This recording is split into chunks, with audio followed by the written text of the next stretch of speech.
좋은 이웃. 김혜란.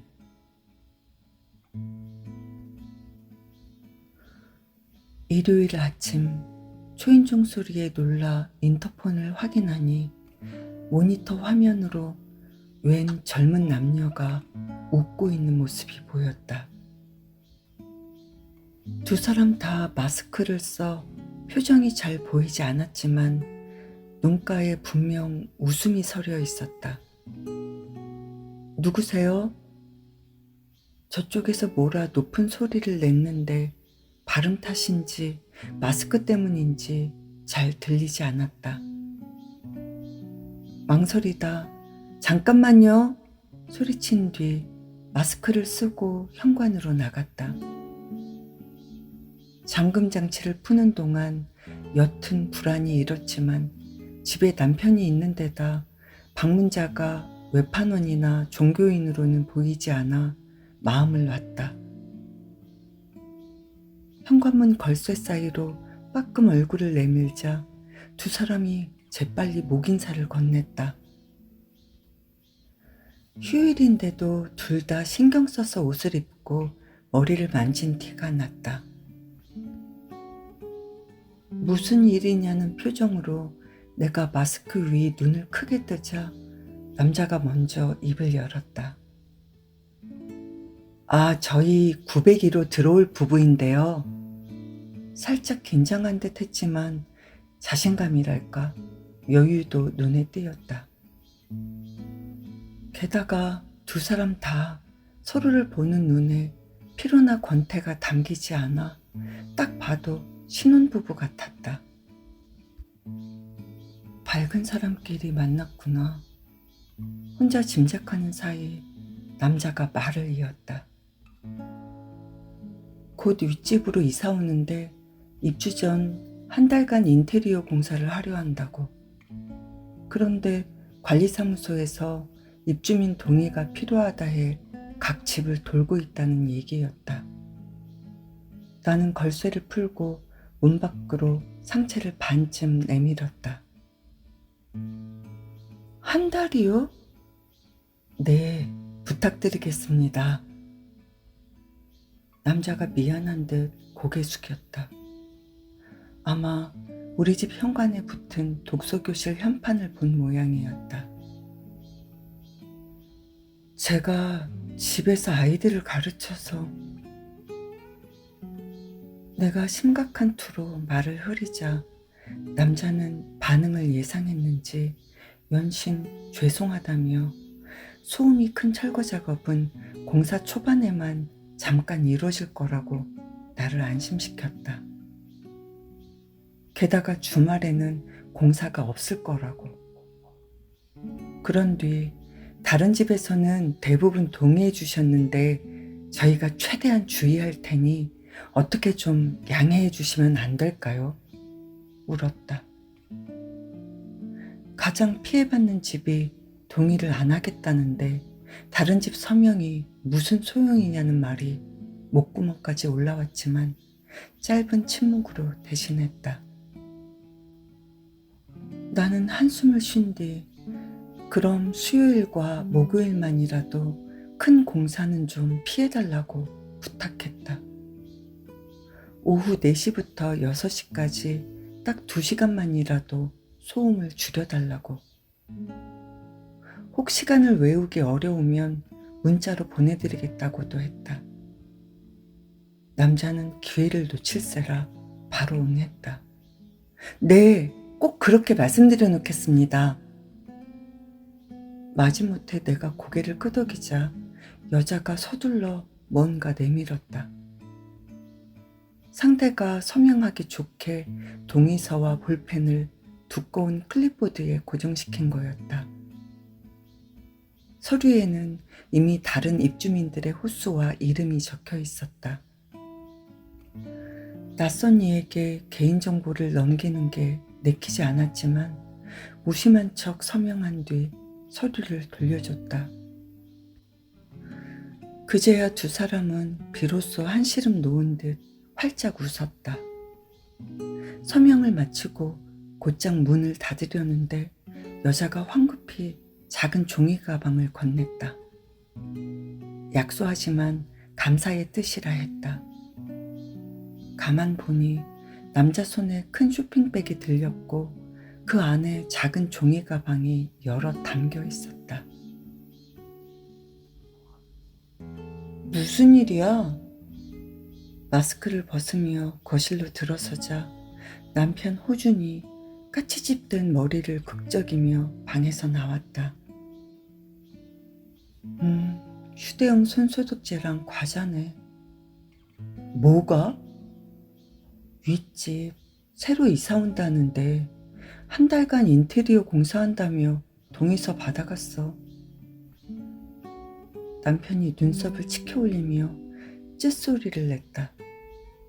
한동안 골치 아프겠네.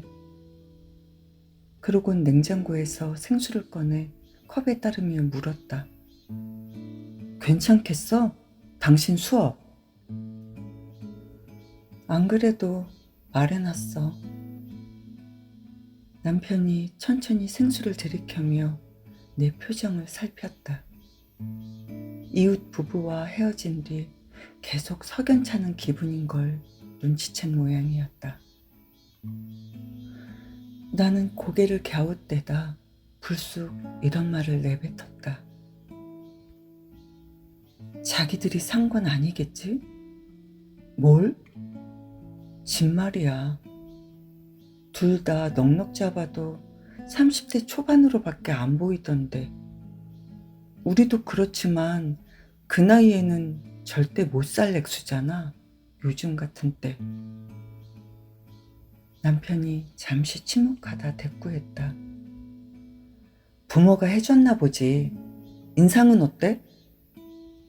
나는 허공을 향해 두 눈을 깜빡였다. 아직 사회 때 덜 먹고 주류로 오래 살아온 인상? 그런 뒤 종이 가방 입구를 벌려 그 안의 어둠을 빤히 응시하다 스스로도 깜짝 놀랄 말을 했다. 이거 세계과자점에서 2천 얼마면 사는 거네. 다 합쳐도 20 몇 가구인데 자기들 집값에 비해 너무 약소한 거 아니야? 며칠 뒤 재활용품 배출일이 돌아와 폐지 상자를 안고 승강기 앞에 섰다. 남편과 내년 봄 이사 전까지 살림을 간소화하자 약속하고 얼마 지나지 않아서였다. 몇 달 내에 집을 비워줘야 하는데 아직 갈 곳을 찾지 못한 상태였다. 이미 출퇴근 시간만 3시간 가까이 드는 남편에게 여기서 좀 더 멀리 나가자 권하기도 어려웠지만 간다 해도 지금보다 작은 집을 구하기도 쉽지 않았다. 전세 매물도 드물고 최근 급격히 오른 보증금을 감당할 수 없어서였다. 게다가 우리에게는 이미 이 집에 들어올 때 얻은 빚이 있었다. 얼마 전 남편은 거실 한가운데 서서 우리도 이제 미니멀리스트로 살자 했다. 나는 그 말이 선택이 아니라 포기처럼 느껴져 불편했지만 남편이 결혼 후 지난 10년간 모은 브랜드별 맥주잔을 동네 중고마켓에 통째로 내놓는 걸 보고 입을 다물었다. 그게 또 너무 헐값에 팔리는 걸 보고도. 우리는 이사 전 거실을 가득 채운 책장도 미리 정리하기로 했다. 유산 후에 원래 다니던 학습지 회사를 그만두고 독서 지도사로 5년 가까이 일하는 동안 집에 책이 계속 늘었다. 그중 우리는 시의성이 떨어지거나 너무 낡은 책, 어쩌다 2권 생긴 책, 당시에는 좋았지만 더는 안 볼 것 같은 책들을 처분하기로 했다. 평소라면 어디 기부했을 텐데 집값 폭등 후 갑자기 마음이 인색해진 남편은 한 푼이라도 아껴야 한다며 중고 서점에 내놓을 책을 골라내기 시작했다. 중고 서점의 매입가로는 최근 화제작의 1순위고 그 다음이 스테디셀러, 절판된 지 오래라 고가에 거래되는 책 순서였다. 물론 그 중에는 최근작이라도 중고로조차 받아주지 않는 책도 있었다. 그런 건 대개 폐지 상자에 들어갔다. 상자 속 책을 보며 내가 아쉬운 표정을 짓자 남편은 앞으로도 책이 꾸준히 늘 텐데 사람 대신 짐이 집을 차지하게 둬서야 되겠느냐고 했다. 그 말에 동의하면서도 새삼 책을 짐으로 표현한 남편이 낯설어 얼굴을 흘깃댔다. 신혼 초 우리 시작을 이웃과 함께 하자며 유니세프 정기 후원을 먼저 권한 남편이었다. 우리는 주말마다 조금씩 책을 정리하기로 했다. 이번 주에는 철학과 역사를 버리고 다음 주에는 시와 소설을, 다음에는 자연과학을 추리는 시기였다. 양이 적지 않은 만큼 파지값을 높게 받아서인지 책은 내놓는 족족 금세 사라졌다. 그저 책을 버릴 뿐인데 누군가에게 무언가 베푼다는 착각이 들 정도의 속도였다. 책이 담긴 폐지 상자를 들고 승강기 앞에 서 있자니 그간의 일이 두서없이 떠올랐다. 신문 속 연일 경신되는 숫자와 그래프를 보고 불안해하다 종래 입을 다물지 못한 몇몇 순간과 한동안 넋이 나간 얼굴로 출근버스에 오른 남편 모습도 이윽고 승강기 문이 열리고 여느 때처럼 무심히 안으로 들어서다 처음 보는 광경에 멈칫했다. 승강기 내부가 두꺼운 잿빛 부직포로 온통 감싸여 있었다. 문득 며칠 전 만난 윗집 부부가 떠올라 이제 시작인가 보다 한숨 쉬었다. 그러곤 검지를 구부려 1층 단추를 누르다 낯선 게시물을 발견했다. 가만 보니 윗집 부부가 관리사무소에서 준 양식에 따라 직접 작성한 듯 했다. 부부는 주민 여러분께 불편을 드려 죄송하다며 공지기간에 맞춰 공사를 마치겠다고 했다. 그러고는 그대로 끝내기 허전했는지 한마디 덧붙였는데 너무 오랜만에 듣는 말이라 그런지 내게는 몹시 생경하게 다가왔다. 좋은 이웃이 되겠습니다. 두 손에 폐지 상자를 들고 멍하니 그 문장을 바라보다 목적지 도착을 알리는 땡소리에 정신을 차렸다. 나는 대형 쓰레기통과 음식물 쓰레기통, 재활용품 수거함이 한데 모인 어둑한 장소로 걸어가며 2달 전 집주인과의 통화를 떠올렸다. 만일 그 전화가 아니었다면, 아니 그보다 1년 넘게 이어지고 있는 이 전염병이 아니었다면, 그 사이 부동산 가격이 폭등하지 않고 노동 가치니 화폐 가치니 하는 것들이 이렇게 떨어지지 않았다면 나도 저 윗집 부부처럼 밝은 얼굴로 이웃을 환대할 수 있었을까 하고 2달 전 식탁에서 교재를 연구하다 집주인으로부터 전화를 받았다. 2년 전 전세계약 갱신 때를 제외하고 처음 있는 일이었다. 성인이 된 뒤 20여 년간 10여 차례 이사를 다녔고 이제는 정말 어른이 되었는데도 휴대전화에 집주인 이름이 뜨면 여전히 긴장됐다. 깊은 숨을 쉰 뒤 통화 단추를 누르고 조그마한 목소리로 "여보세요?" 라고 하자 집주인이 밝게 안부를 건넸다. 그러곤 몇 마디 더 보태다 갑자기 집을 팔게 됐다고. 하지만 남은 기간까지 두 분 사시는 데는 문제 없을 거라 했다. 다만 계약 기간 이후에는 새 집주인이 들어가 살려는 것 같다고.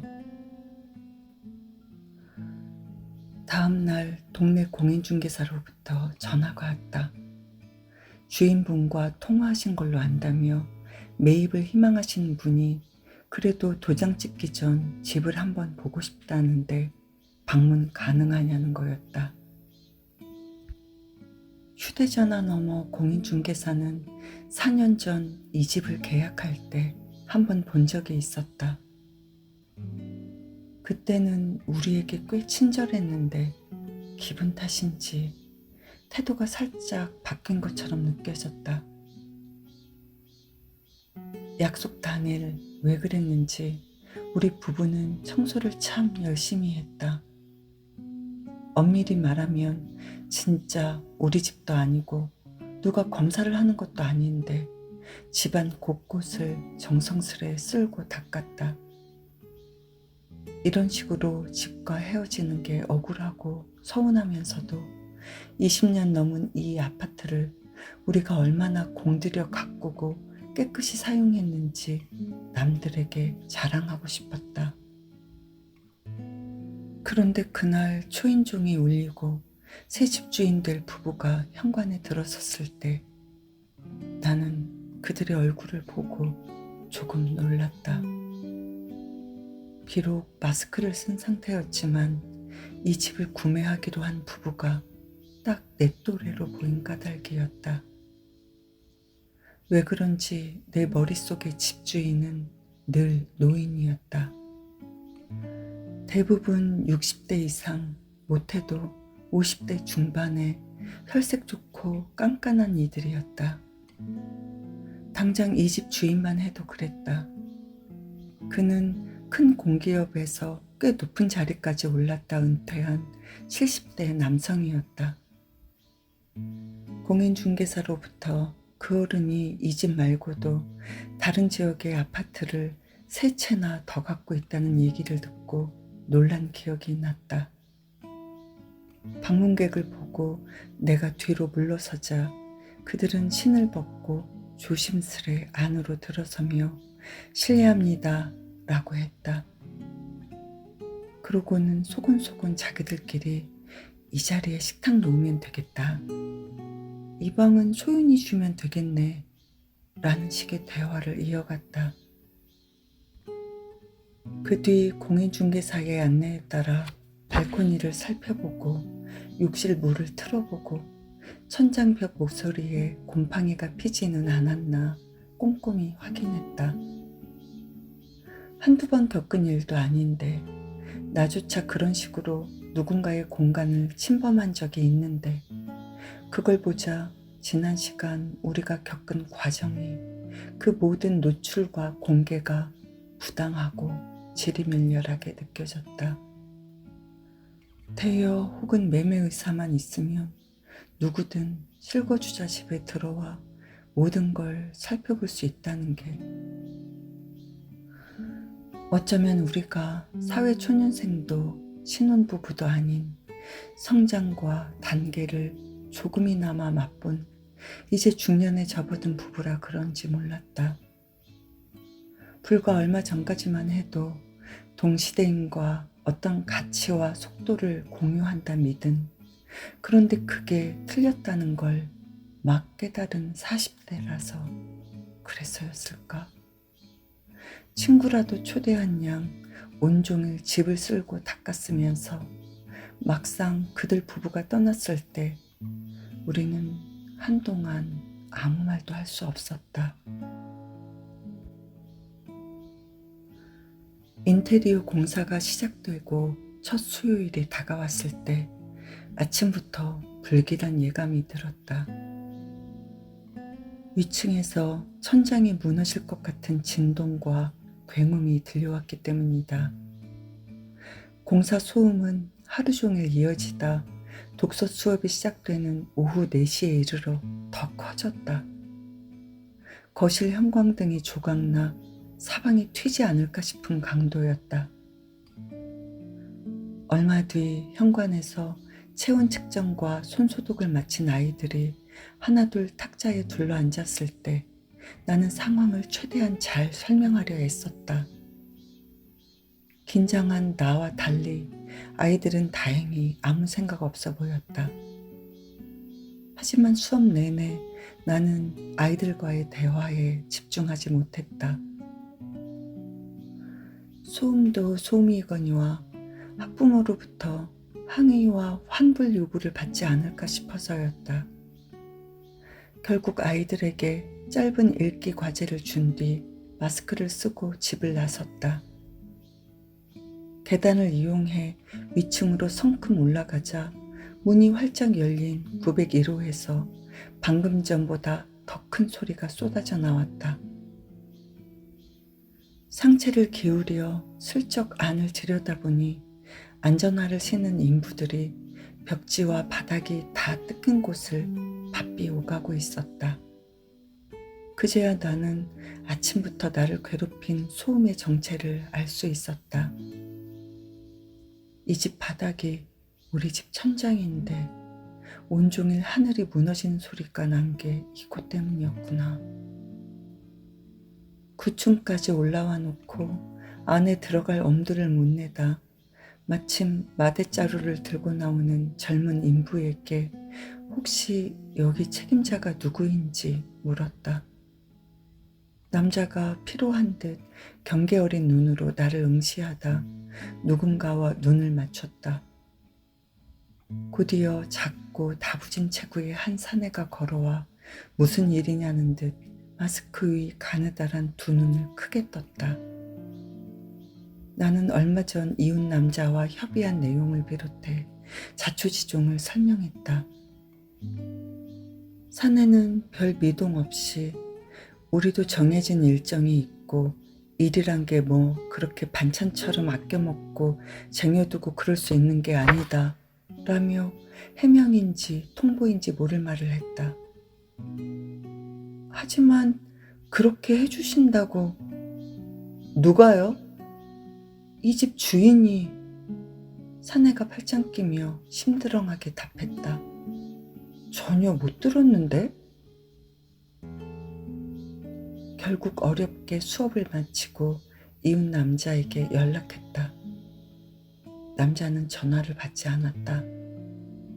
몇 차례 더 전화를 걸어보다 장문의 문자 메시지를 보냈다. 한참 뒤 남자에게서 짧은 답장이 왔다. 분명 미리 언질 드렸는데 이상하네요. 제가 한 번 더 부탁드려 놓겠습니다.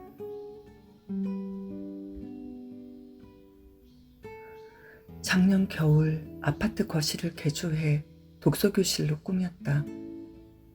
거실 벽면을 책장으로 채우고 대형 탁자와 의자, 칠판 등을 들였다. 안방 또한 놀이도구와 매트, 좌식 책상을 두어 보조교실로 바꿨다. 처음에는 당연히 작은 방을 쓸 생각이었는데 남편이 안방으로 하라며 강하게 권했다. 그 뒤 개인과의 교습자 신고와 사업자 등록을 마치고 회원을 모집했다. 하지만 문의는 거의 없었고 있다 해도 상담 후 등록으로까지 이어지지 않았다. 프리로 전향하면 교재 연구부터 회원 관리까지 모두 혼자 해야 해 무척 고되다는 주의 만류에도 불구하고 조금이나마 나은 수입을 바라며 시작했는데 빚도 빚이지만 안방까지 내준 남편에게 미안했다. 전염병 시기라 새 회원을 기대하거나 부업을 뛰기 어려웠다. 그렇다고 애써 들인 가구를 다시 내다 팔 수도 없었다. 초조하고 암울한 한 해를 보내다 올해 점차 백신 접종률이 높아지고 대면 수업이 본격화되면서 하나둘 수업 문의가 들어왔다. 원격 수업 기간 내내 육아와 돌봄에 지친 부모들이 숨쉴 시간을 찾은 덕분이었다. 물론 처음에는 회원이 한 명이었다. 하지만 나는 그 한 명에게 최선을 다했다. 차츰 입소문이 나면 곧 한두 모듬 정도는 꾸릴 수 있을 테고 우리 생활도 나아지리라 믿었다. 다행히 최근 회원이 9명으로 늘어 모둠을 2개로 나눴다. 지역 맘카페의 평판도 괜찮게 도는 분위기였다. 그런데 갑자기 집주인의 아파트 매매 통보와 더불어 위층 인테리어 공사가 시작된 거였다. 토요일 오후 검은색 나일론 가방에 교재를 챙겨 집을 나섰다. 방문교사 일을 관둔 지 한참 지났지만 아직까지 내가 유일하게 가르치는 학생이 있어서였다. 시우는 초등학교 3학년 때 교통사고를 당한 뒤 1년 가까이 병원 생활을 하다 휠체어를 타고 집에 돌아온 아이였다. 그 뒤 일반 중학교 진학을 포기하고 홈스쿨링과 과외로 학업을 이어나가다 독서지도 업체를 통해 나를 만났다. 초등학생 때만 해도 재활 의지가 강했다는데 어느 순간 벽에 부딪힌 모양이었다. 자세한 사정은 알 수 없으나 이따금 시우 얼굴에 드리운 그늘을 보며 그 벽을 조금 짐작할 수 있었다. 시우는 집중력과 이해력이 좋아 중등 독서 프로그램 과정을 순조롭게 따라왔다. 어느 때는 나조차 생각 못한 신선한 시선으로 글을 풀어 나를 놀라게 했다. 그러다 내가 개인 사업자로 돌아서며 다른 선생님을 소개했는데 한 달도 되지 않아 시우 어머니에게서 전화가 왔다. 시우 어머니는 내게 전처럼 시우를 맡아줄 수 없는지 물었다. 의사를 묻는 게 아니라 간청하는 목소리였다. 나는 전 직장과 새 선생님에 대한 이유로 완곡히 거절 의사를 밝혔다. 그러자 시우 어머니는 시급 2만 원 인상을 제시했다. 시급이 문제가 아니고요. 알아요. 돈 때문에 그러는 게 아니시라는 거. 그렇지만 어떻게든 부탁드리고 싶어요. 뭐라 답하면 좋을지 몰라 주저하는 사이 시우 어머니가 말을 이었다. 선생님, 그렇게 가신 뒤로 시우가 자기 방에서 잘 나오지 않아요. 좀 도와주세요. 나는 고민해보고 다시 연락드리겠다고 했다. 하지만 마음속으로는 이미 답을 내린 후였다. 뿌듯한 기분이었다. 내가 하는 일이 교양팔이나 입시장사가 아니라 사람을 살리는 일처럼 느껴졌다. 전화를 끊은 뒤에도 나는 먹먹한 얼굴로 동네 사거리에 한참 서 있었다. 그날 밤 시우 어머니에게 연락해 다음 주부터 같은 시간에 가겠다 했다. 시급은 이전 그대로 하겠다면서. 휴대전화 너머로 시우 어머니의 침묵이 이어졌다. 시우 어머니는 선생님 뜻이 정 그러시다면 그렇게 하자고 했다. 나는 그런 결정을 내린 스스로가 고마웠다. 2년 전 시우를 처음 만났을 때부터 나는 시우의 총명하고 올곧은 면에 끌렸다. 특히 사회 문제를 토론할 때 드러나는 이완된 듯 날카로운 면이 좋았다. 시우는 생활글을 쓸 때도 어떤 교훈이나 정답에 얽매이지 않고 자기 생각을 솔직하게 펼쳤다. 인권 감수성을 주제어로 내줬을 때 시우는 가족과 외식 나갔다 휠체어는 입장이 어렵다며 퇴짜 맞은 경험과 그날 그 업소에 별점 테러를 가한 내용을 썼다. 그 글에서 시우는 인권 감수성이 낮고 돈밖에 모르는 점주는 결국 돈으로 혼내는 수밖에 없다 결론 내렸다. 평소 워낙 자주 겪는 일이라 일말의 울분 없이 아주 차가운 마음으로 한 복수였다는 말도 덧붙이면서 나는 웃음을 참으며 이 과제의 목표는 이런 게 아닌데 하고 말끝을 흐리다 시우가 참고할 만한 청소년 권장 도서를 자세히 일러줬다. 시우 너 이러면 논술 시험에서 좋은 점수 못 받는다 면서 시우네 아파트는 우리 집에서 버스로 약 30분 거리에 있었다. 서울 변두리 야트막한 언덕에 자리한 지은 지 30년 된 아파트였다. 일자형 복도식 아파트 4동이 옹기종기 모인 단지 주변에는 키 크고 오래된 나무가 제법 울창하게 우거져 있었다. 나는 시우 집에 갈 때마다 그 거대한 나무 그늘 속으로 들어가는 느낌이 좋았다. 과시적이지도 방어적이지도 않은 공간이 언제나 나를 편안하게 맞아주는 것 같아서였다. 아파트 단지 주변에는 아기자기한 빵집과 세탁소, 미용실, 편의점 등이 즐비했고 거기서 조금만 나가면 규모가 꽤 큰 시장도 접할 수 있었다. 시우 부모님은 바로 그 시장에서 일했다. 버스 정류장에서 내려 아파트 단지가 들어선 언덕까지 내리 걸은 뒤 정상에 도착해 숨을 골랐다. 높은 곳에 서서 가을바람을 맞다 문득 고개를 돌리자 저 멀리 또 다른 산등성이를 따라 아파트가 겹겹의 동심원을 그리며 비죽비죽 솟아난 게 보였다.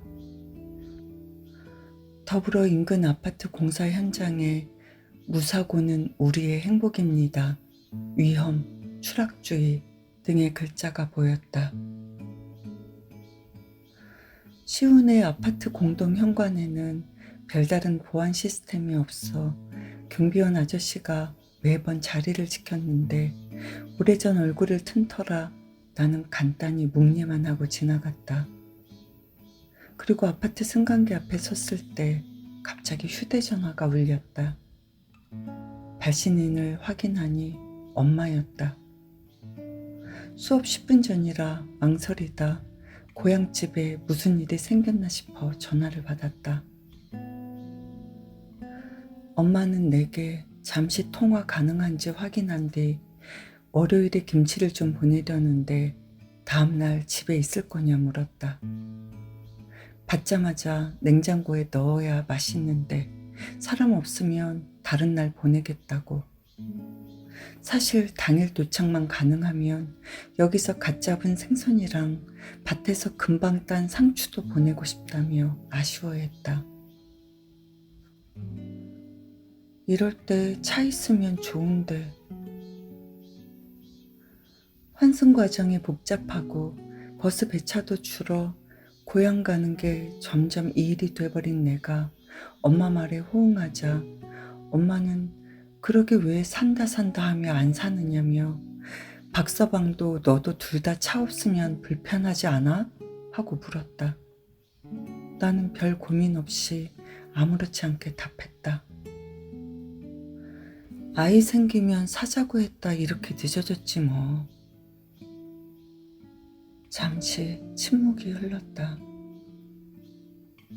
엄마는 친정집 작은 방에서 유축기로 젖을 짜내며 연신 눈물 흘리던 내 모습을 떠올리고 있을 게 분명했다.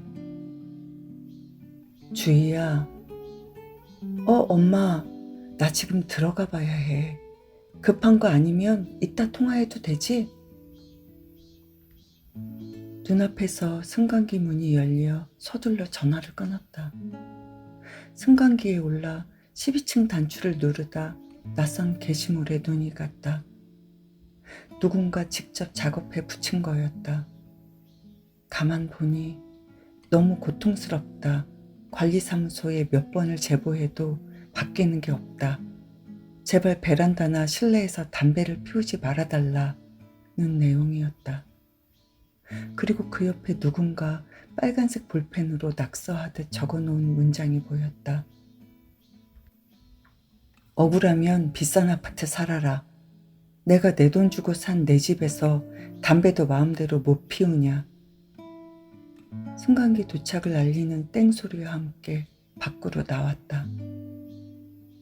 야외에 반쯤 노출된 긴 복도를 지나 페인트 칠이 군데군데 벗어진 낡은 철문 앞에 섰다. 자세를 가다듬고 초인종을 누르자 저쪽에서 누구세요? 하는 소리가 들려왔다. 나는 여느 때처럼 밝은 목소리로 대꾸했다. 선생님이야. 일요일 저녁 장대비가 쏟아졌다. 마침 배달앱에 오늘까지만 쓸 수 있는 할인 쿠폰이 떠 오랜만에 배달 음식을 시켰다. 샤워를 마치고 침실로 들어서자 남편이 휴대전화 속 동영상에 얼굴을 가까이 댄 모습이 보였다. 요즘 즐겨보는 20년 된 아파트 셀프 리모델링, 5천만 원 농가 개조, 교회에 2억으로 집 짓기 유의 동영상이었다.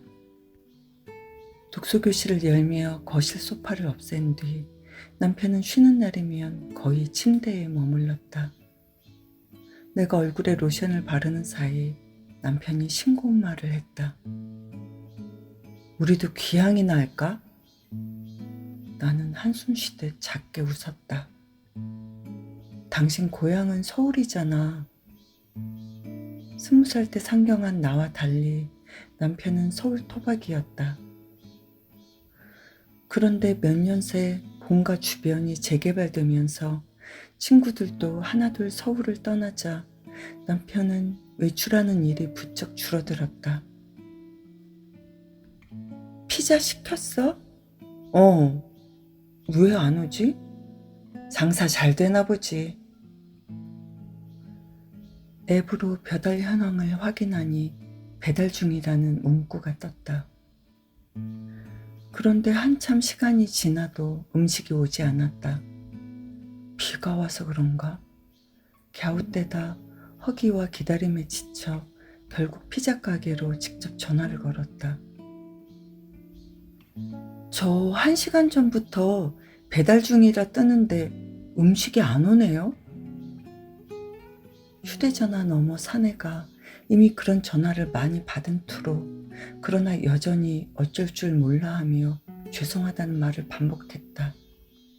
그러고는 지금 출발하니 조금만 기다려달라 했다. 지금이요?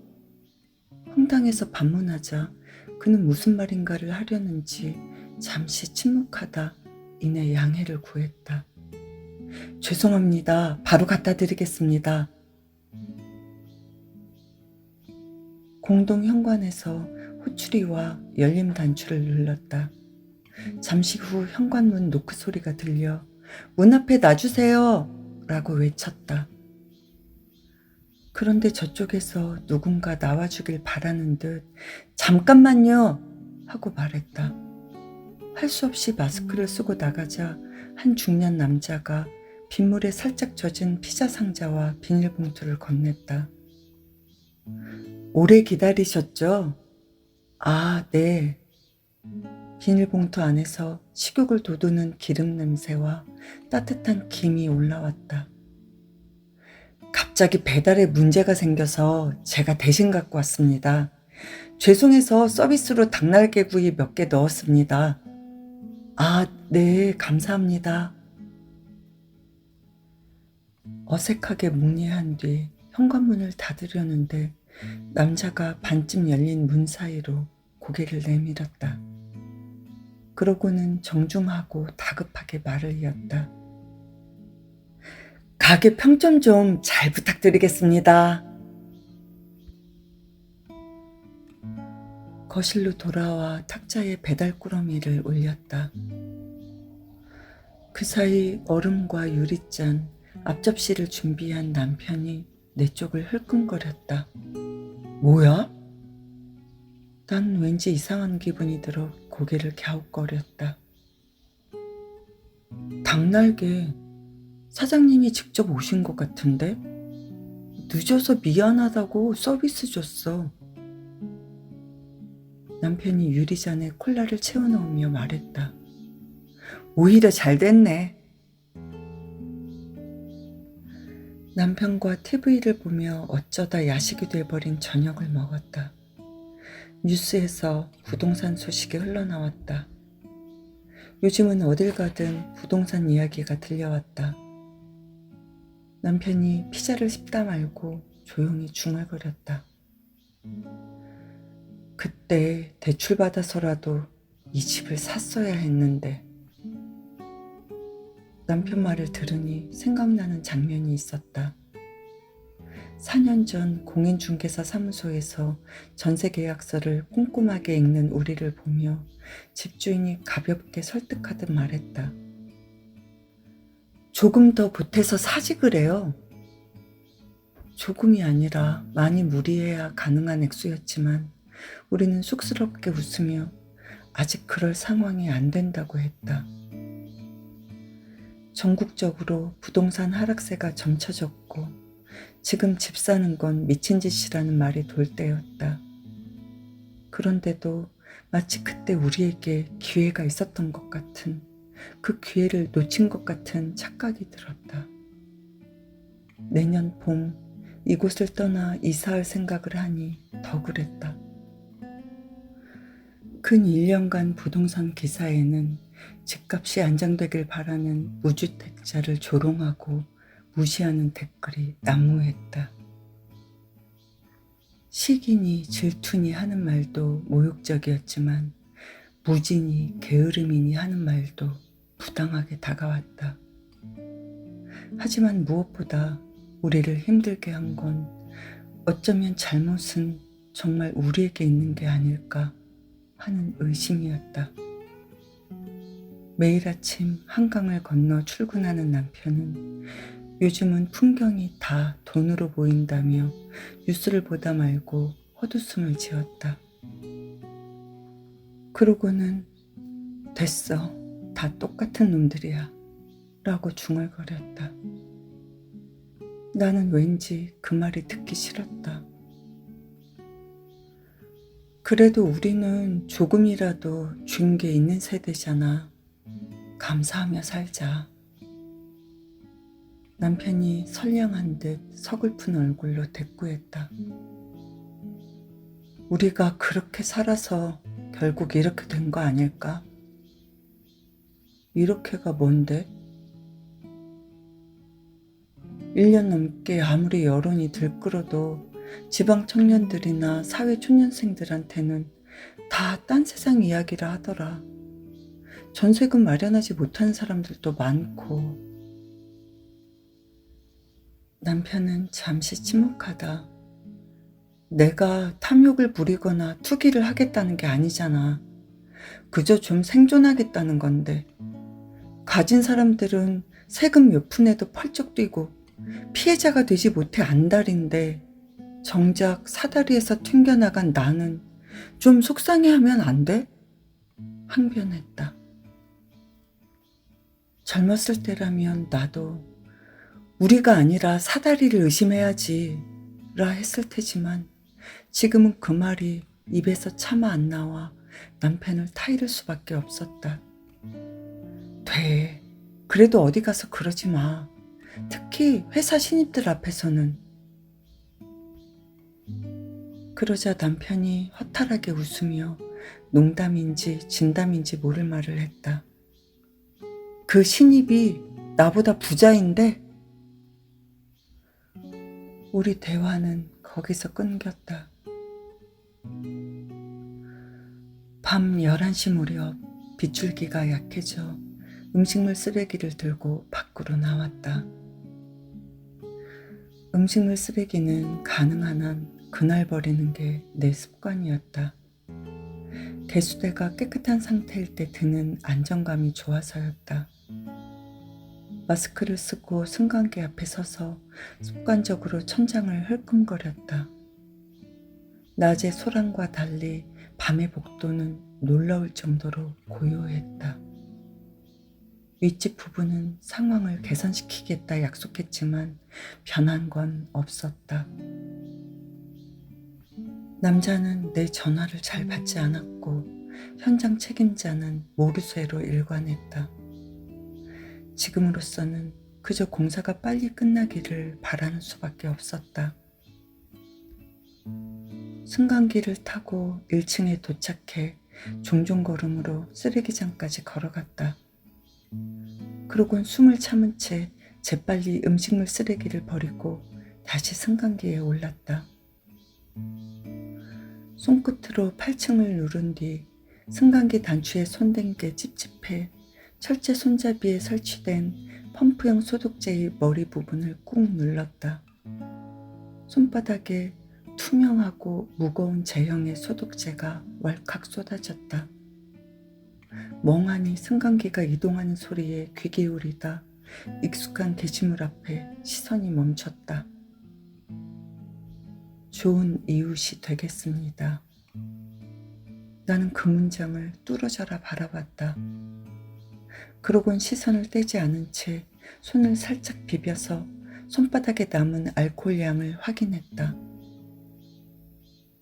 이윽고 땡 소리와 함께 승강기 문이 열렸다. 나는 그 순간을 놓치지 않고 밖으로 걸어나가며 손바닥에 묻은 알코올을 게시물 위로 스치듯 쓱 문질렀다. 알코올에 젖은 종이가 울고 글씨가 번지는 게 상상됐지만 고개 돌려 굳이 확인하지 않았다. 엿새 뒤 시우와 무인도를 배경으로 한 청소년 소설을 읽었다. 독서교사들이 공동체나 공동선을 가르칠 때 자주 쓰는 교재였다. 시우는 그간 말이 고팠는지 수업 중 자주 샛길로 빠졌다. 주인공 혼자 물고기를 잡는 장면에서 갑자기 대기업에 다니는 자기 삼촌 이야기를 하는 시기였다.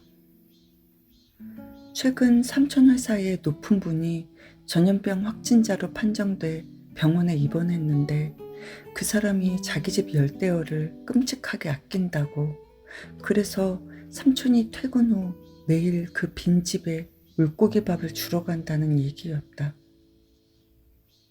문득 넓은 거실에 놓인 대형 수조와 그 안을 유영하는 물고기가 떠올랐지만 나는 다른 얘기를 꺼냈다. 그거 직장 내 괴롭힘 아니야? 시우가 그 말뜻을 아는지 모르는지 어깨를 으쓱했다. 그런데 좀 재밌기도 한가 봐요. 남의 집 구경하는 게. 선생님은 남의 집 많이 가봤죠? 어때요? 다 다르죠? 정말 그 집이 행복한지 아닌지 다 보여요? 뭐라 답해야 할지 몰라 고민됐다. 한편으로는 시우가 내가 자기 집 또한 평가한다 여길까 염려됐다. 실제로 평가까지는 아니어도 혼자서 이런저런 생각을 한 적이 있어서였다. 시운에는 오래된 아파트라 현관과 발코니 벽에 실금이 보였다. 아마 처음에는 무척 아름다웠을 천장에는 로코코인지 바로크인지 모를 양식의 조명틀이 둥글게 파였고, 샹들리에가 있었음직한 자리에는 크리스탈 장식 대신 눈이 아플 정도로 환한 형광등이 X자 모양으로 박혀 있었다. 그렇지만 나는 그게 초라하기보다 내가 자란 우리 고향집과 비슷하다 생각했다. 집주인이 아무리 깔끔해도 수납 공간이 적으면 장식장 위에 김치통과 애들 상장을 동시에 올려둘 수밖에 없다는 걸 알아서였다. 그래도 여전히 이곳 화장실에 가는 일만은 좀 어색했다. 화장실 바닥에 시우 것으로 짐작되는 플라스틱 소변통들이 놓여 있어서였다. 그중 어느 것은 소변이 가득하고 어느 것은 반쯤 차 있었다. 또 몇 개는 깨끗하게 물로 부셔놓은 흔적이 엿보였다. 시우 부모님은 하루 대부분을 정육점에 나가 있어 매번 그걸 치우는 일이 쉽지 않은 듯했다. 수업 전 화장실에 들러 손을 씻을 때마다 시우 부모님이 많이 바쁘신가 보다 싶으면서도 세면대의 누런 물때를 볼 때면 나라면 이렇게 안 살 텐데 주제넘은 생각이 들었다. 최근 우리 집 풍경도 크게 다르지 않으면서 그랬다. 집주인과 통화한 후 남편과 나는 집을 가꾸고 살피는데 부쩍 소홀해졌다. 방에 형광등이 하나 나가도 교체하려 하지 않았고 욕실 타일에 곰팡이가 올라와도 전처럼 신경 쓰지 않았다. 그런 내게 남의 집에 갈 때마다 행복이 보이냐고 묻다니 나는 최대한 가볍게 답했다. 선생님이 어떻게 알아? 그냥 가서 열심히 일하다 오는 거지. 물론 집마다 입구부터 다르고 나오는 간식이 다르고 부모 말투가 달랐지만 시우에게 그냥 그렇게 말했다. 그러곤 아무래도 분위기를 환기해야 할 것 같아 목소리를 살짝 높였다. 자, 그럼 마저 수업할까? 방금 전 시우와 함께 정독한 소설을 다시 펼쳤다. 남태평양 무인도 한가운데에 홀로 조난당한 여성이 나오는 이야기였다.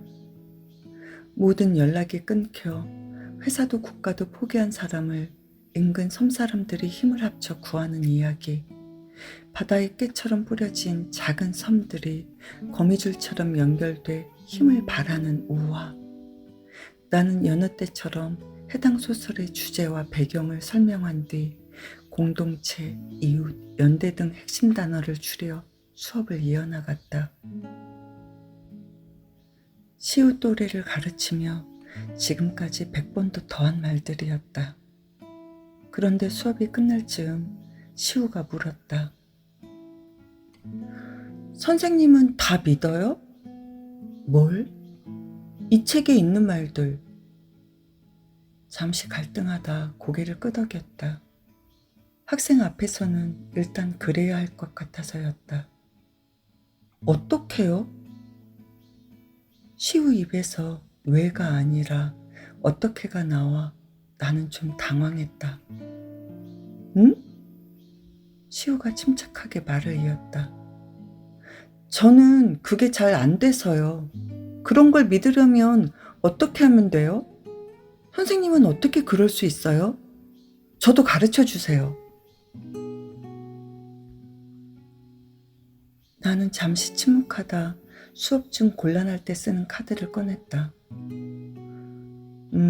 오늘은 시간 다 됐으니까 선생님도 좋은 답을 고민해 본 뒤 다음 주에 알려줄게. 혹시 선생님이 다음 주에 안 나오면 숙제 다 못해서 못 온 걸로 이해해. 농담하는 나와 달리 시우 낯빛이 옅게 어두워졌다. 괜히 안 온다는 표현을 쓴 건가? 나는 시우 책상 옆에 놓인 휠체어를 보지 않으려 애쓰며 부드럽게 말했다. 시우야, 네?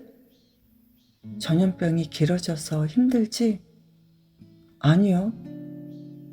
응? 내가 잘못 들었나 싶어 귀를 세웠다. 잘 됐다고 생각했어요. 뭐? 다들 밖에 못 나가니까.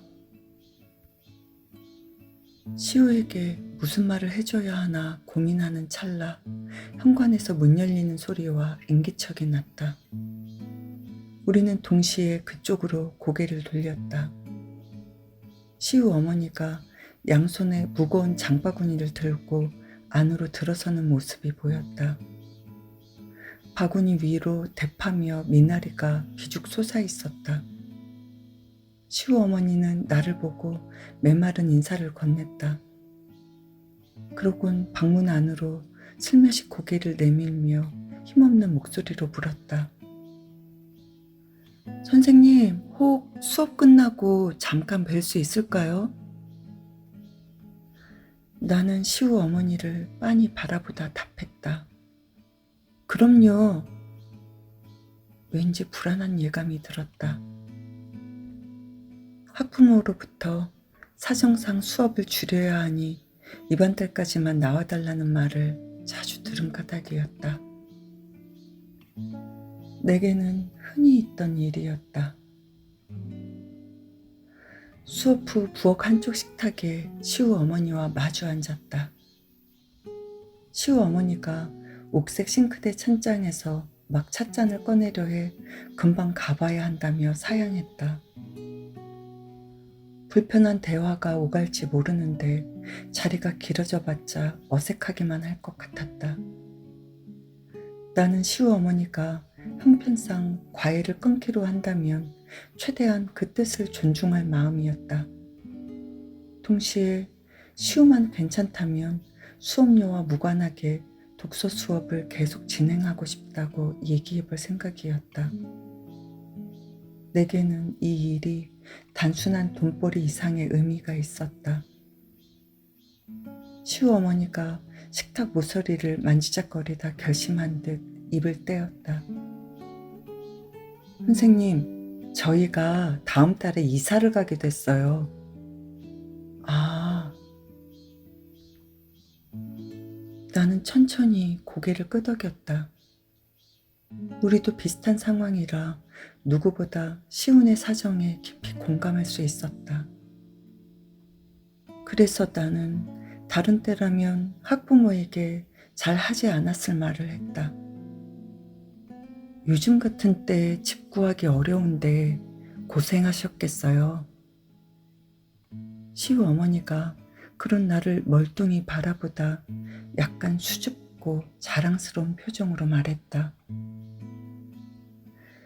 그게 아니고 저희가 저기 옆 동네에 새로 생긴 아파트에 들어가게 됐어요. 아,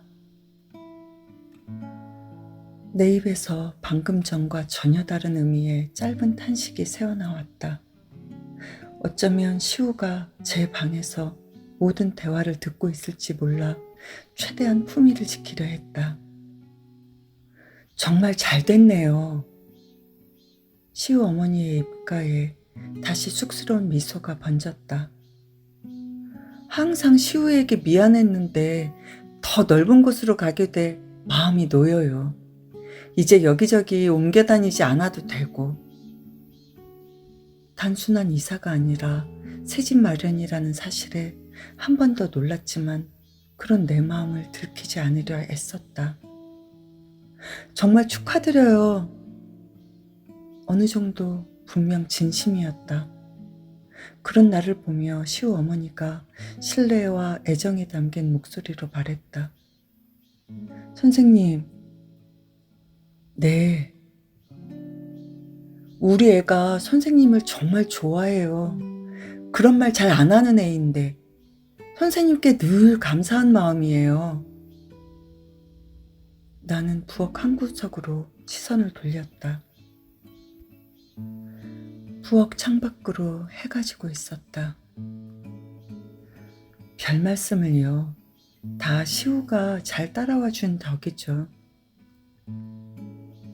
내 말에 시우 어머니는 비로소 용기를 얻은 듯 두 눈을 반짝이며 말했다. 그럼 혹시 저희 새로 이사하는 집으로 계속 와주실 수 있나요? 여기서 약간 더 멀어져 말씀 여쭈기 죄송한데 그래도 꼭 부탁드리고 싶어요. 시온의 집에서 나와 버스 정류장으로 걸어가는 길, 평소보다 발걸음이 무거웠다. 분명 좋은 소식인데 그것도 내가 아끼는 학생의 일인데 마음이 허전하고 휑한 이유를 알 수 없었다. 거리에는 노란 은행나무 잎사귀들이 가득 떨어져 있었다. 내가 연민하던 대상이 혼자 반짝이는 세계로 가버렸기 때문일까? 아니, 나는 시우 어머니를, 그들이 사는 집을 내려다본 적 없는데, 그럼 마주보는 건 괜찮지만 올려다보는 건 싫은 걸까? 내가 지금 무슨 생각을 하는 거지? 시우에게 좋은 일이잖아.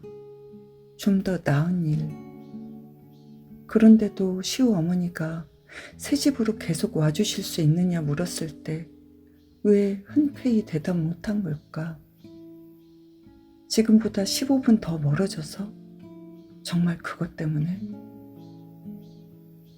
순간 손에 쥔 휴대전화에서 진동음이 울렸다. 올 때 편의점에서 맥주 좀 사다 줘. 휴대전화를 가방에 넣고 주위를 둘러보니 버스 정류장을 한참 지나 있었다. 내년 봄, 남편과 나는 어디로 가게 될까? 여기서 얼마나 더 멀어지는 걸까? 옮기시는 곳이 어디든 4월까지는 과외를 하겠다고 말해야 했던 게 아닐까? 내가 경제적으로 가장 쪼들렸을 때조차 시운에만은 수업료를 안 올렸는데 그때 그냥 5만 원 더 올려받을 걸. 누가 누굴 걱정한 거지? 나는 발길을 돌려 정류장으로 돌아갈지 이대로 그냥 좀 더 걸을지 고민했다. 봉투 드릴까요? 아니요, 그냥 가져갈게요. 편의점에서 맥주를 사 가방에 넣고 아파트 단지로 걸어갔다. 멀리 경비실 근처에 10여 명의 사람이 모여 있었다. 가까이 다가가 보니 경비원 아저씨와 낯선 중년 남녀가 실랑이를 벌이고 있었다. 여자는 목이 둥글게 파인 나일론 소재의 붉은 티셔츠를 입고 있었고 남자는 주머니가 여럿 달린 조끼에 등산화 차림이었다. 잠깐 보기만 한다고요. 아저씨도 애가 있을 거 아니야. 남자의 말에 경비 아저씨는 대답 대신 한숨을 내쉬었다. 여자가 경비 아저씨를 향해 거칠게 다가갔다. 우리 애가 지금 중환자실에서 며칠째 사경을 헤매는데 아직 군대도 안 갔다 온 아이 몸이 그렇게 망가졌는데 그게 뭐 어려운 일이라고 그걸 안 보여줘요? 그 1, 2분도 안 되는 영상 쪼가리를. 여자의 목소리에 왠지 모를 울분과 억울함, 슬픔과 분노가 엉겨 있었다. 나는 멀찌감치 떨어진 자리에 서서 그들을 바라봤다. 여자가 다가간 거리만큼 뒤로 물러난 경비 아저씨 얼굴에 옅은 피로와 짜증, 안타까움이 배어나왔다. CCTV 그거 오래전에 죽었다니까요. 지난 봄에 고장난 거 한 번에 싹 교체한다고 미루다가 지금까지 온 건데 몇 번을 말씀드려야 아시겠어요. 우리가 대체 뭘 숨긴다 그래? 그러자 등산화 차림의 체격이 왜소한 남자가 자기보다 체구가 큰 여자의 팔뚝을 강하게 잡아당기며 소리쳤다. 관도 누나, 보험사랑 짜고 우리 속여먹는 거라고. 경찰에 우리한테 불리한 말 한 놈도 저 사람이라니까. 다 똑같은 새끼들이야.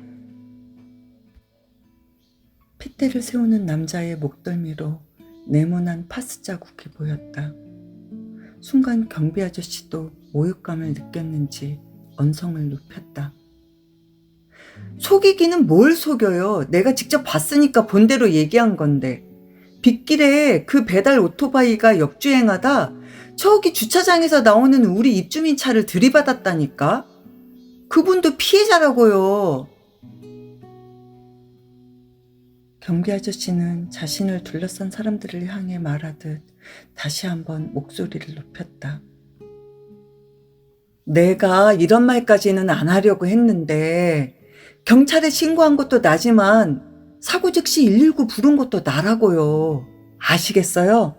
그러니까 아줌마 아이가 병원에 1분이라도 빨리 갈 수 있었던 것도 됐고 더 말하고 싶지 않으니까 원하는 게 있으면 여기 말고 관리사무소 가세요. 아니면 그 피자 가게 가서 따지든가. 경비 아저씨 말에 나는 반걸음 뒤로 물러섰다. 지나가던 사람들은 팔짱을 끼거나 뒷짐진 구경꾼의 모습으로 이 모든 걸 지켜보고 있었다. 갔는데 거기도 똑같은 말만 하니까 여기로 온 거 아니에요. 우리 애가 여기서 다쳤으니까 여기가 현장이니까. 갑자기 마스크를 벗고 크게 소리치는 여자의 목소리에 어느새 울음이 섞여들었다. 그걸 본 구경꾼 10여 명이 일제히 뒷걸음질 쳤다. 나는 그들을 뒤로 하고 천천히 걸음을 옮겼다. 그런데 공동현관 비밀번호가 뭐였더라. 나는 비밀번호를 3번이나 다시 누른 후에야 겨우 안으로 들어갈 수 있었다. 신을 벗고 멍하니 현관으로 들어서자 현관 앞에 낯익은 상자 하나가 보였다. 상자 안에는 20권가량의 책이 무질서하게 담겨 있었다. 순간 부엌에서 내 쪽으로 고개 내민 남편이 외쳤다. 그거 버릴 거야. 내가 모레 출근하면서 내다 놓을게. 남편이 고개를 살짝 갸웃거리다 덧붙였다. 당신이 한번 확인해 보든가. 내 책 위주로 뽑았는데 그래도 혹시 자기 필요한 거 있으면 곤란해. 나는 별 대꾸 없이 욕실로 들어가 손을 씻었다. 그러곤 부엌으로 가자 식탁에서 빨래를 개고 있던 남편이 밝은 목소리로 물었다. 맥주 사왔어? 가방에서 캔맥주를 꺼내 3개는 냉장고에 집어넣고 나머지 1개를 조용히 남편 앞에 놓았다. 남편이 나를 물끄러미 바라봤다. 어디 아파? 아니, 좀 피곤해서. 그런데 얼굴이 왜 그래? 남편과 간단히 저녁을 먹고 뜨거운 물로 오래 씻었다. 욕실 타일 사이에 곰팡이가 몹시 거슬렸지만 무시하고 밖으로 나왔다. 침실로 들어가니 남편이 침대에 모로 누워 휴대전화로 부동산 정보를 살피고 있었다. 침실 등 하나가 나간 지 오래라 주위가 어둑하고 초라해 보였다. 나는 화장대 앞에 앉아 얼굴에 천천히 스킨을 발랐다. 남편이 휴대전화를 옆으로 치우며 이마에 손을 얹었다. 골치 아프네. 매물 없지. 매물은 있지. 돈이 없어 그렇지. 거울 너머로 남편이 내 얼굴을 흘기 살피는 게 보였다. 아직도 몸 안 좋아? 아니. 내 앞에 놓인 젖은 손 개수를 보고 내가 스킨을 얼굴에 2번 발랐다는 걸 깨달았다. 그럼 무슨 일이 있어? 나는 망설이다 짧게 대꾸했다. 시훈에 새 집으로 이사 간대. 남편이 무덤덤하게 답했다. 시우? 아, 그 장애 있는 애? 잘 됐네. 그런데 나한테 그리로도 계속 올 수 있냐고 묻더라고. 어디 멀리 간대? 아니, 바로 옆 동네야. 평소 내가 시온에 가는 걸 얼마나 뿌듯해하는지 아는 남편이 나 대신 안도하듯 답했다. 그럼 뭐 문제 없네. 그런데 그만둘까 해 라고 대꾸하려다 가까스로 꾹 삼켰다. 남편이 왜 그만두는데? 옆 동네라며? 라고 물으면 할 말이 없어서였다. 자가래? 남편 말에 나도 모르게 볼이 살짝 달아올랐다. 별말 아닌데 왜 수치심이 드는지 알 수 없었다. 더 넓은 데로 간대. 남편이 잠시 아무 말 않다 다시 휴대전화를 들었다. 그러곤 집짓기 영상을 보는지 이어서 말했다. 요새 짓는 집은 웬만한 게 다 원격으로 조정되네. 무슨 정교한 생물 같아. 세상 참 빠르지? 거울 넘어 남편을 응시하다 힘없이 대꾸했다. 이제 타임머신만 나오면 될 것 같아. 그러면 CCTV 같은 것도 필요 없겠지? 라는 생각이 머리를 스쳤지만 애써 무시했다. 여보,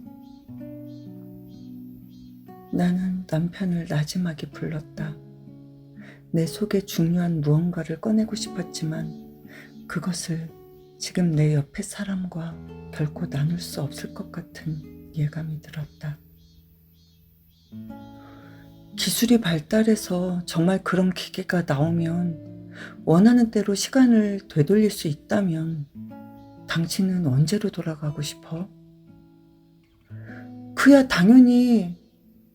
남편이 휴대전화에서 시선을 떼지 않은 채 뭘 그리 빤한 걸 묻느냐는 듯 천진하게 대꾸했다. 당연히 이 집 계약할 때지. 왜 그때 집주인이 우리한테 조금 더 대출받아 이 집 사라 했을 때. 아니, 비트코인이나 주식이 훨씬 나았으려나?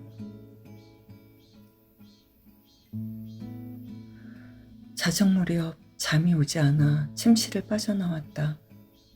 깜빡하고 가방에 넣어둔 휴대전화를 꺼내 확인하니 부재중 전화가 2통 와 있었다. 하나는 친정엄마, 하나는 시우 어머니였다. 휴대전화를 내려놓고 냉장고에서 평소 잘 마시지도 않는 캔맥주를 꺼냈다. 그러곤 부엌 보조등 하나만 켜고 식탁에 앉아 우리 집을 천천히 둘러봤다. 배색과 배열을 계산한 인테리어가 아니라 잡다한 물건들이 두서없이 늘어선 게 눈에 띄었다. 그나마 아이들 교실 쪽은 덜했지만 그마저도 가구에서 싸구려 티가 났다.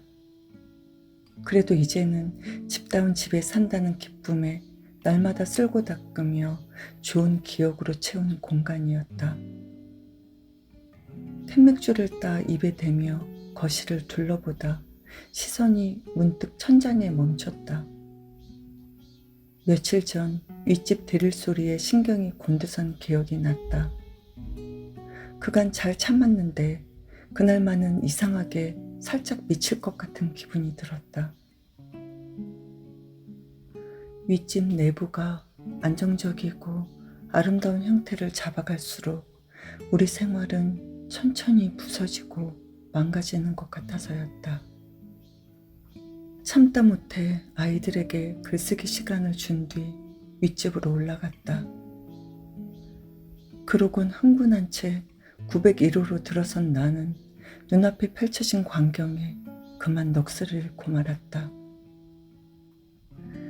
햇빛이 쏟아지는 투명한 창문과 헤링본 패턴의 마루, 고풍스러운 원목장과 수입 조명, 금속 손잡이마저 우아한 수전과 백자같이 흰 변기까지. 한 번쯤 내가 갖고 싶었고 또 가지려 한 것들이 거기에 있었다. 그런데 왜 아무도 없지? 식사 때도 아닌데. 모두 담배라도 피우러 나갔나? 그럼 그 소음은 대체 어디서 난 거지? 분명 방금 전 드릴 소리를 들은 것 같은데.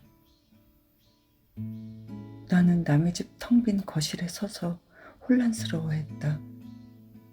이제 공사가 끝나면 윗집 부부가 이사 올 테지. 어쩌면 승강기에서 몇 번 인사를 나누게 될지도. 하지만 고개를 숙여 서로 얼굴을 보지 않으려 노력하겠지. 그것도 기껏해야 두세 번 정도밖에 되지 않으리라. 얼마 뒤 우리는 또 다른 장소에 가 있을 테니까. 맥주를 몇 번 홀짝이다 결국 다 못 마시고 개수대에 쏟아버렸다. 빈 캔을 손으로 찌그러뜨린 뒤 발코니로 가 재활용품 함에 넣었다. 그러고는 거실로 무심히 돌아서는데 저기 발코니 창 너머로 경비 아저씨 모습이 조그맣게 보였다. 아저씨는 경비실 앞에서 기지개를 켜며 잠을 쫓고 있었다. 나는 발코니 아래로 고개 숙여 중년 남녀가 서 있던 곳을 잠시 바라봤다. 가로등 아래 청결하고 고요하게 빛나는 사고 현장이 눈에 들어왔다. 가슴속에 금세 그늘이 졌다. 설마 아니겠지. 아닐 거야. 요새 비가 온 날은 많았잖아. 이 단지 주위만 해도 피자 가게가 5군데도 넘는걸. 그런데 순간 이상하게 선생님은 이 책에 있는 말들 다 믿어요? 라고 묻던 시우 얼굴이 떠올랐다. 그 앞에서 주저하다 짧게 고개를 끄덕인 내 모습도. 이제 그 아이를 못 본다는 생각에 하루 종일 내 가슴을 채운 상실감이 다시 밀려왔다. 그런데 그건 어떤 상실일까? 불 꺼진 발코니에 서서 한참 창밖을 바라보다 억지로라도 잠을 청하기 위해 걸음을 돌렸다. 침실로 들어서다 현관 앞에 놓인 종이 상자에 시선이 갔다. 현관 센서 등에 의지해 무심히 상자 안을 살폈다. 이게 왜 여기 있지? 실수로 잘못 들어갔나? 수북이 쌓인 책 가운데 표지가 단연 누런 책을 꺼내들었다. 그러곤 천천히 책장을 넘기다 문득 어느 한 문단 앞에 멈췄다. 20여 년 전 남편이 연필로 약하게 밑줄 그어 놓은 문장이었다. 그런데 순간 센서 등이 꺼지며 누군가 입김으로 초를 훅 불어 끈 것처럼 사방에 어둠이 내려앉았다. 허공에 팔을 저으며 센서 등이 켜지길 기다렸다. 잠시 후 주위에 노란 불빛이 비쳤다. 그 빛에 의지해 남편이 밑줄 그은 문장을 눈으로 천천히 따라 읽었다. 아저씨, 시내는 낮게 말했다. 저희들도 난장이랍니다. 서로 몰라서 그렇지. 우리는 한편이에요. 이상하게 왈칵 눈물이 날 것 같았다. 희미한 노란 불빛 아래서 20살 무렵의 남편이 조심스레 밑줄 그은 부분을 가만 쳐다봤다. 내 배우자가 오늘 폐지 상자에 넣은 나 역시 한때 사랑에 맞이하는 1970년대 한 작가가 슬픈 마음으로 쓴 소설을. 그러자 내 안에서 누구에게 하는 건지 모를 말이 쏟아져 나왔다. 젊은 시절 나는 사람을 지키고 싶었는데 요즘은 자꾸 재산을 지키고 싶어집니다. 그래야 나도 내 가족도 지킬 수 있을 것 같은 불안이 들어서요. 그런데 얄궂게도 남의 욕망은 탐욕 같고 내 것만 욕구처럼 느껴집니다. 기본 욕구, 생존 욕구 할 때 그런 작은 것으로요. 그런데 그곳에 생존이란 말을 붙여도 될까? 그런 건 좀 염치 없지 않나 자책하다가도 자본주의 사회에서 모두에게 떳떳한 선이란 과연 어디까지일까 반문합니다. 얼마 전 남편이 내게 말했습니다. 우리가 잘 살게 되면 남을 돕고 살자. 그런데 여보, 우리가 잘 살게 되면 우리가 더 잘 살고 싶어지지 않을까? 그때도 이웃이 생각날까? 그저 약간의 선의와 교양으로 가끔 어딘가 기부하고 진보 성향의 잡지를 구독하는 정도로 우리가 좋은 이웃이라 착각하며 살게 되지는 않을까? 그러자 한동안 피하고 싶었던 무겁고 부담스러운 질문이 떠올랐습니다. 말 그대로 그것. 나라면 어땠을까 하는. 그게 나라면. 이 시장에서 이익을 본 게 나라면 지금도 같은 질문을 할 수 있었을까? 대놓고 기뻐하거나 자랑하지는 못해도 적어도 깊은 안도감 정도는 느끼지 않았을까 하고요.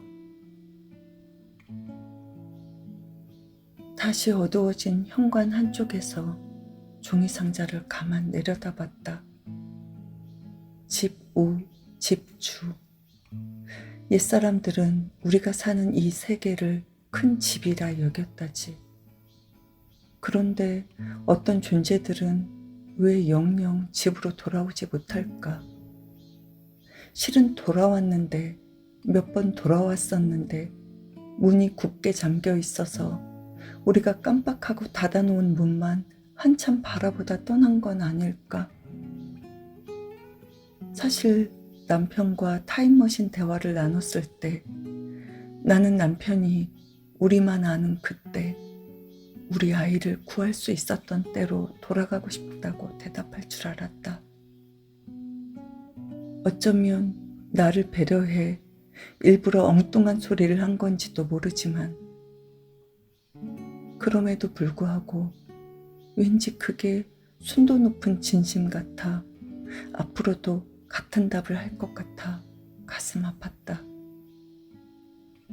그리고 나는 손에 든 책을 보고야 비로소 종일 나를 사로잡은 깊은 상실감의 원인을 알 수 있었다.